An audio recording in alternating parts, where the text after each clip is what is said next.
Hey everyone, ready for another deep dive. Today we're tackling studying abroad, specifically in 2025. We've got some awesome notes and a guide packed with advice to figure out if studying abroad is right for you. So it sounds like you're interested in really using this experience to grow, not just, see the sights. Absolutely. But before we get ahead of ourselves, maybe we should start with the basics. What exactly is studying abroad these days? That's a great place to start. I think a lot of people think it's just taking classes in a different country. Right, like a semester abroad kind of thing. Yeah. And while that's definitely still part of it, it's become so much more than that. Universities are really focused on creating programs that combine academics, cultural immersion, and global perspectives all together. So it's not just about hitting the books in a new location. Nope. It's about gaining skills and experiences you wouldn't find at home. Like imagine navigating daily life in a new environment. That teaches you about communication, about adaptability. Those are some seriously valuable skills in today's world, especially with how interconnected everything is these days. Exactly. And your notes mention concerns about career benefits. This kind of experience directly addresses that. Interesting. What other advantages does the guide highlight for studying abroad, especially in 2025? Well, 2025 is shaping up to be a pretty amazing year for this kind of thing. International travel is making a comeback. There are tons of new program options, and we're even seeing a rise in hybrid and online international programs. Wow, so even if someone isn't ready to pack their bags and fully move, they could still get a taste of that international experience. Exactly. Plus, there are 7 core benefits outlined in the guide. Access to top universities, enhanced job opportunities, personal growth, global networking. It's a lot. Okay, let's break that down a bit. Access to top universities sounds great, but I bet a lot of people think that's only for students at the top of their class. That's a common misconception. While some programs are definitely competitive, many universities are looking for well-rounded individuals, people with diverse experiences. So it's not just about the grades, it's about showing you're proactive and willing to learn outside your comfort zone. Absolutely. And studying abroad itself shows that. That makes sense. Okay, what about the learning itself? Is the actual experience of studying abroad that different from, being in a classroom in your home country? It can be a whole different ballgame. Think cutting-edge research, professors who are leaders in their fields, maybe even teaching styles you've never experienced before. So it's a chance to push yourself academically. Yeah, and gain a fresh perspective on your field of study. Now, I know there's one big thing we have to talk about, the cost. You're right. It's a common concern. Because, let's face it, studying abroad can be expensive. It's true. But the guide offers some solutions. Lots of institutions actually offer scholarships specifically for study abroad students. Okay, that's good to know. But scholarships are, well, competitive. What if you don't get one? That's why the guide encourages you to explore different options for funding. Look into financial aid, consider part-time jobs, even online work can help. So it's about being resourceful. Right, and proactive. Speaking of challenges, what about language barriers? I bet that feels intimidating for some people. Of course. But the guide suggests some practical steps. Have you thought about brushing up on the language before you go? Even a little bit can make a huge difference. Yeah, but some languages are really tough to learn. Is it really worth it if you're only going for a short time? Well, think about what you want out of the experience. Your notes mentioned wanting to really immerse yourself in the culture. Knowing some of the language can help you connect with locals, navigate everyday life. That makes sense. It's about getting the most out of the experience. Okay, what about things like culture shock and homesickness? Those are real concerns, for sure. But the guide stresses that they are manageable. Well, with culture shock, it helps to keep an open mind and try to engage with the local community. And for homesickness, it's important to stay connected with loved ones back home, but also try to build new relationships while you're abroad. So it's about finding a balance. Exactly. And think of it this way, these challenges are also opportunities to grow. You learn how to adapt, how to solve problems, how to be resilient. Those are skills that are useful no matter where you are. Okay, let's switch gears a bit and talk academics. Your notes mention concerns about academic pressure. Is that something to be worried about? Well, it's definitely something to be aware of. You're in a new learning environment, things might be different. Right. Different teaching styles, expectations. But the guide reminds us that there are resources to help you succeed. Tutoring centers, academic advisors. Don't be afraid to use them. It's about being proactive. Yes, and asking for help when you need it. Okay, but then there's the whole issue of trying to balance your studies with experiencing your host country. That sounds tough. It can be. But the guide really emphasizes time management. Make a schedule, be realistic about what you can do, and try to find a balance between studying and having fun. Okay, so you can have fun and still get your work done. Exactly. Now, let's talk about something that I know can be a roadblock for some people: the visa and legal requirements. Yeah, that stuff can seem like a nightmare. It can, but the guide breaks it down into steps, starting early, being thorough, even asking for professional help if you need it. So organization is key here. Absolutely. Honestly, the key to a successful experience is planning. And to help you with that, the guide actually outlines 13 specific tips to help you manage every step of the way. Okay, we'll have to get to those tips in a bit. But first, I want to hear more about this Emily I see in your notes. Her story sounds amazing. Oh yeah, Emily's journey is a great example of how studying abroad can open up some incredible opportunities. She studied environmental science in Germany, got a prestigious scholarship, and even landed a research internship. That's so cool. It's always inspiring to see real-world examples of how these benefits actually play out. But Emily's just one person. What about the bigger picture? Does the guide offer any insights on the overall impact of studying abroad? It does. There's this really interesting statistic from a QS International Employer Survey. They found that 60% of employers prefer to hire candidates with international experience. That's huge. That really highlights the career benefits. What else does the guide talk about?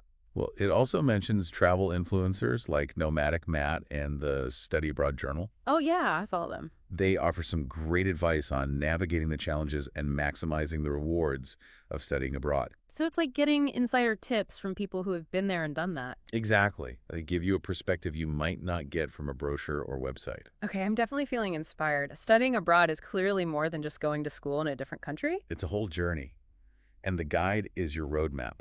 That's a perfect way to put it. Now, before we wrap up this part of our deep dive, there's one more thing I wanted to ask about. Your notes mention LetzStudy, an education consultancy. What's their role in all of this? They're all about helping people navigate the complexities of studying abroad.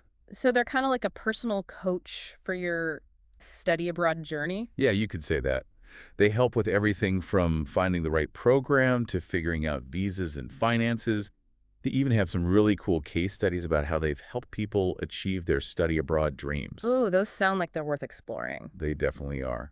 And we'll do just that in part two.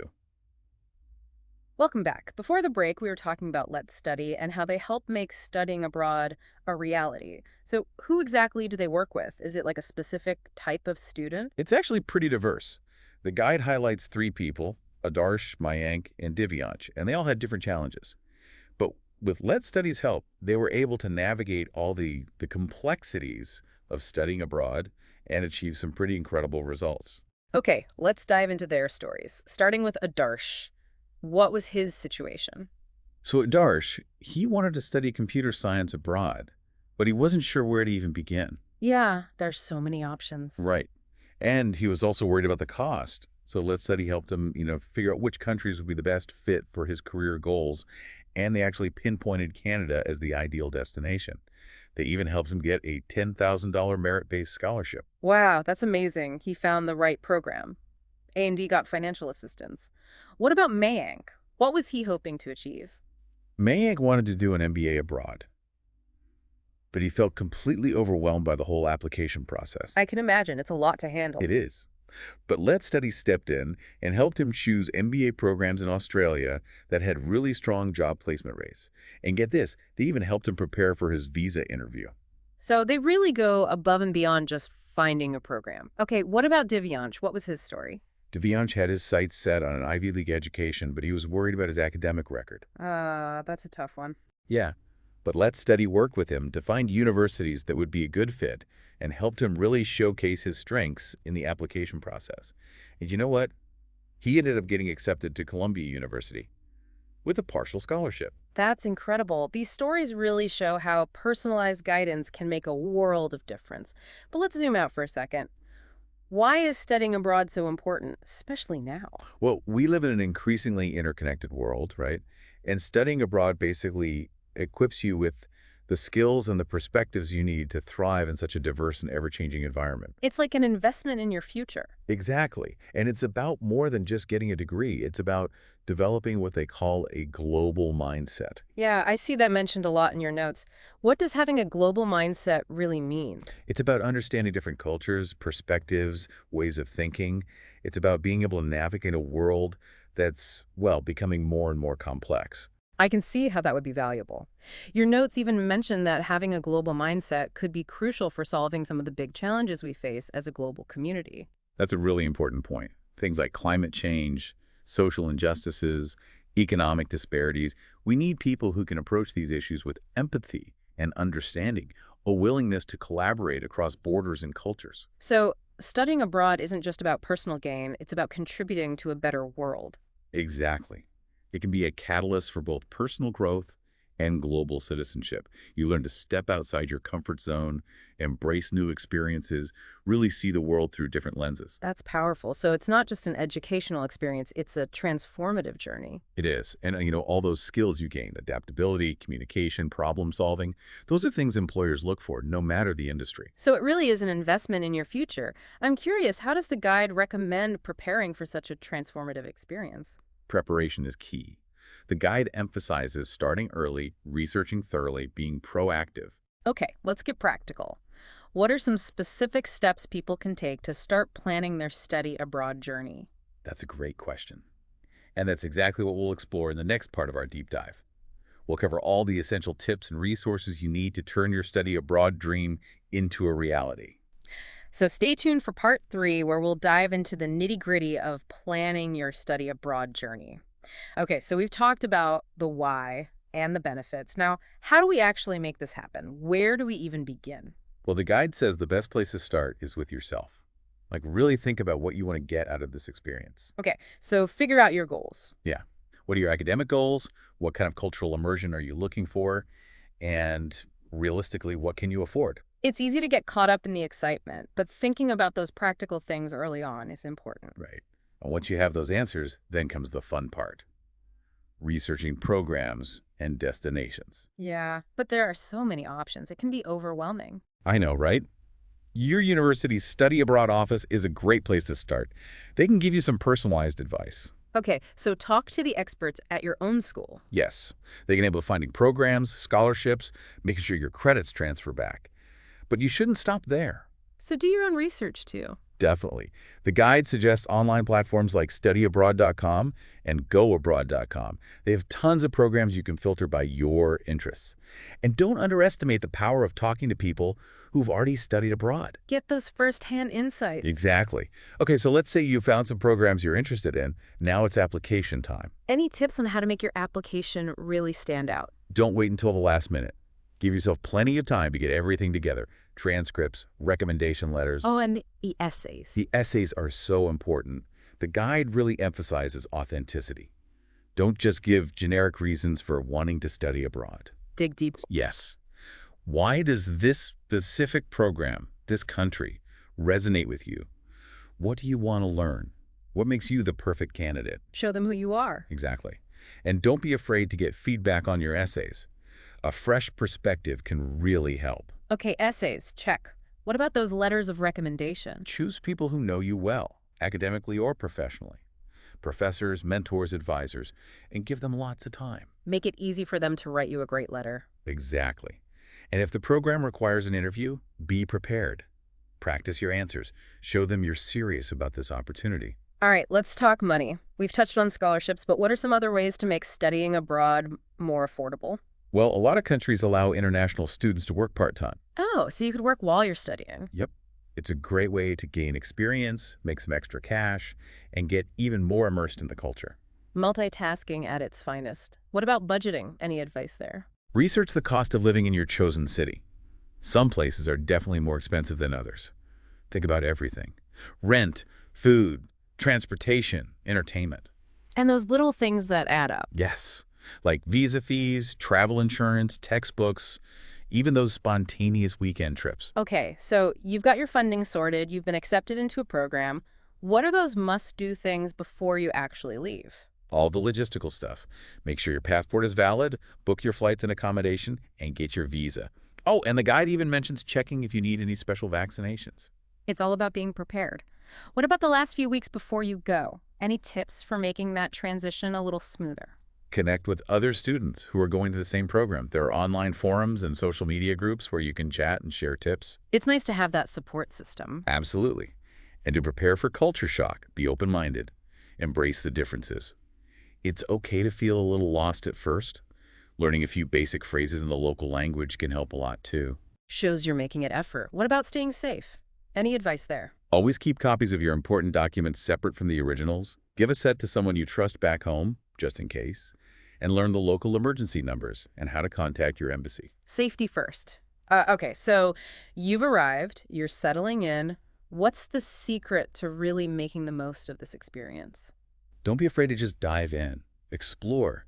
Try new things. Talk to people. Ask questions.